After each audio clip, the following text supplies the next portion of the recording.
Okay, let's get into our 13 chords now, our dominant 13s.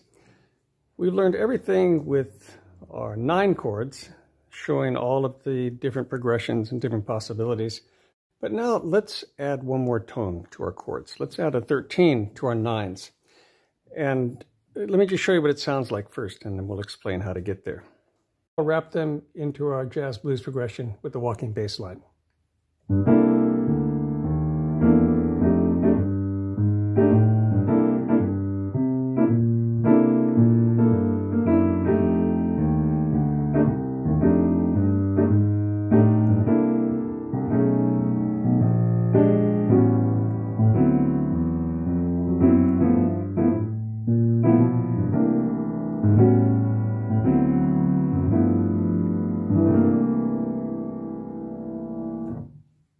Here I'm applying all of the elements that we've worked on so far, the different bassline approaches and comping that's kind of free that we've talked about already. The only difference is I'm making all the chords as 13s instead of 9 chords. Now you've been working with the 9 chord on everything, and we're just going to change or add one note in our 9th chords to turn them into 9-13 chords, dominant 9-13 chords. We'll have both the 9 and the 13 in the chord to give it this nice rich sound.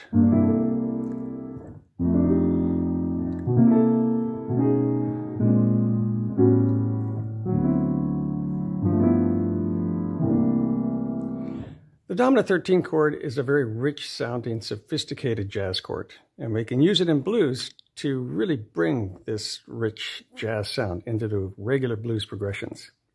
You can use it in your 3-chord blues also, and it's going to add that extra little touch. You alternate between 9 and 13. They go together perfectly. They're like cousins. You can use one time and use a 13 the next time, and they just blend very easily together. They kind of provide a similar color, but the 13 is just a little richer than the 9. Now the dominant 13 chord kind of automatically includes a 9 in it. So when we're referring to a dominant 13, we just assume that maybe there's a 9 in it or maybe there isn't. It almost doesn't matter. But we don't have to say dominant 9-13. We just say dominant 13.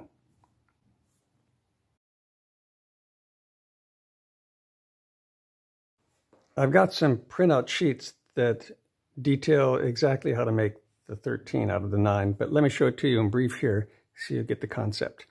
We take our regular 9, like our C9, C dominant 9 like we've been making, and we're building it with the 7 on the bottom, right?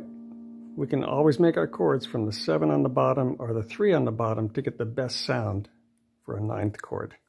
We can make them in all inversions, but they really sound best built from the 7 or the 3 of the chord. So after we are holding this 9th chord in our hand, all we have to do now is raise the 5th of the chord up one whole step. So you're going to take this G, bring it up to an A. Now we have a C 13th chord with a 9 in it.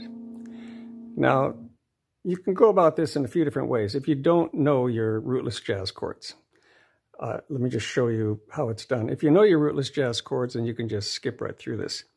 But you have to be able to identify the 5th in the chord.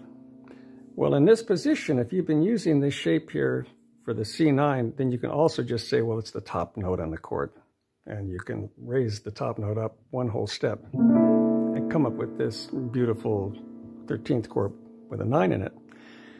Now, when we go to our A chord, it's going to be the same thing. We've got an A voiced the same way. The 7's on the bottom. It's that same hand position, same voicing for the dominant 9. Well, there's our top note on our little finger. It's the 5th, and we're just going to raise it up. Now we've got the A13.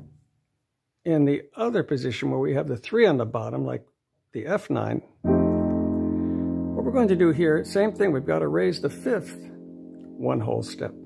So you want to try to identify the 5th if you can, and that's right here. It's a C. Here's the root, the 3rd, and the 5th. Now, if you don't identify tones in your chords yet, you can just think if you're holding this position for a 9 chord that you've gotten used to making with the rest of the lesson, then just raise the second note in the chord up one whole step.